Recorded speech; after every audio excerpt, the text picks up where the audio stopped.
The Catholic Church calls every single Catholic, in virtue of their baptism, to evangelize.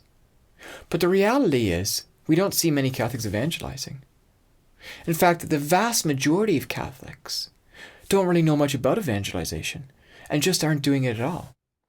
So the question is, if this is what the Church exists for, and if this is a call on each Christian in virtue of their baptism, why don't we evangelize more?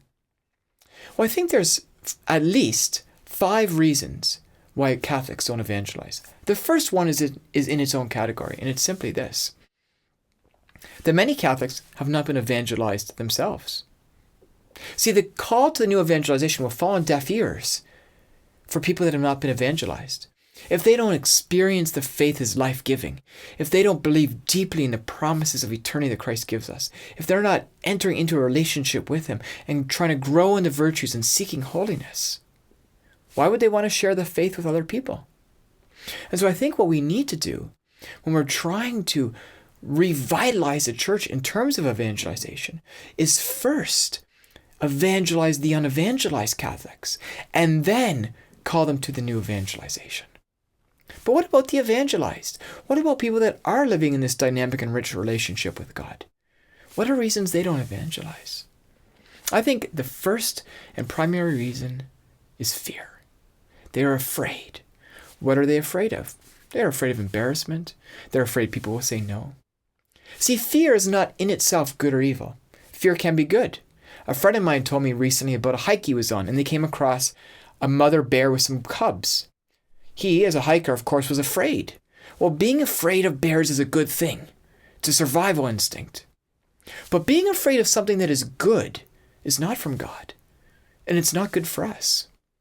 We should never fear the good, because fear of the good is a spiritual disease. It's a vice. And we need to treat it like we treat every other spiritual disease, by confession, by repentance, by begging God for strength, and by practicing the opposite virtue. Now, what's the opposite virtue of fear? The opposite virtue of fear is courage. Here's the funny thing. We don't wait until we feel courageous.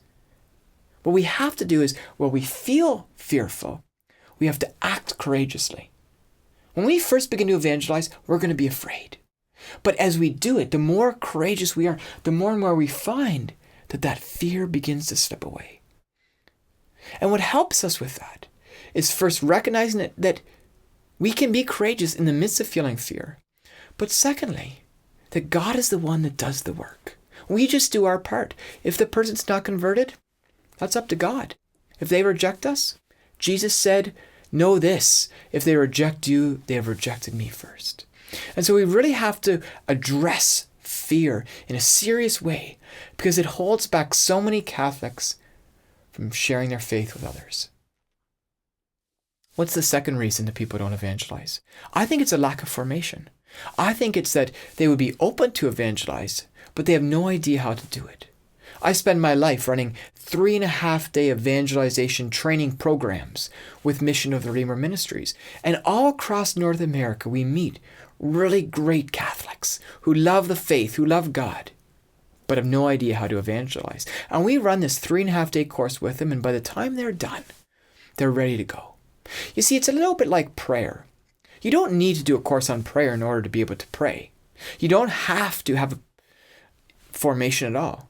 But it's helpful to read a book on prayer, to hear a talk on it, to read about the church's rich spiritual tradition. These help people to know how to pray. You don't have to have a PhD in order to do it. You just have to have some of the basic tools. And it's the same thing with evangelization. And what we find, which is really interesting, is that once people are being given the basics for how to evangelize, a lot of the fear is taken away. They feel a lot more courage because they realize, I can do this. The third reason people don't evangelize is that they haven't deeply appropriated the gift of new life that God has given to them. They may be a practicing Catholic, but they haven't meditated deeply on what it means to be saved for eternity, on the mercy God has shown them, on what Christ did for us on the cross, on this call to live in the Spirit, on the value and the beauty of the virtues.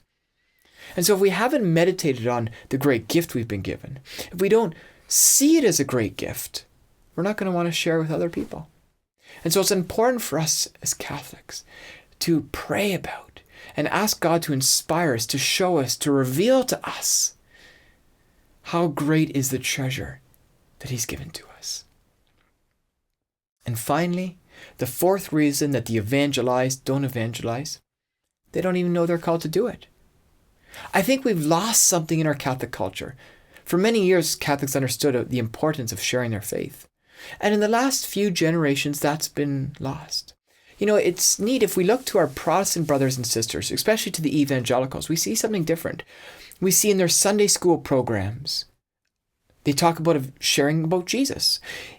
In their education programs, they talk about witnessing to the faith. Parents tell their children and give example of sharing the gospel.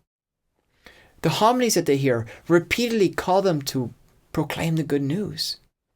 I was at a Baptist church recently, and I saw a poster, and it was for new Christians. And it said, how can you grow as a new Christian? It said things like, learn to pray, join a Bible study. And it said, begin to share the faith. In other words, it's seen as part of the Christian culture. And I think as Catholics, as we begin to rediscover our identity, individually and collectively, we will once more begin to say, yes, I am called to evangelize.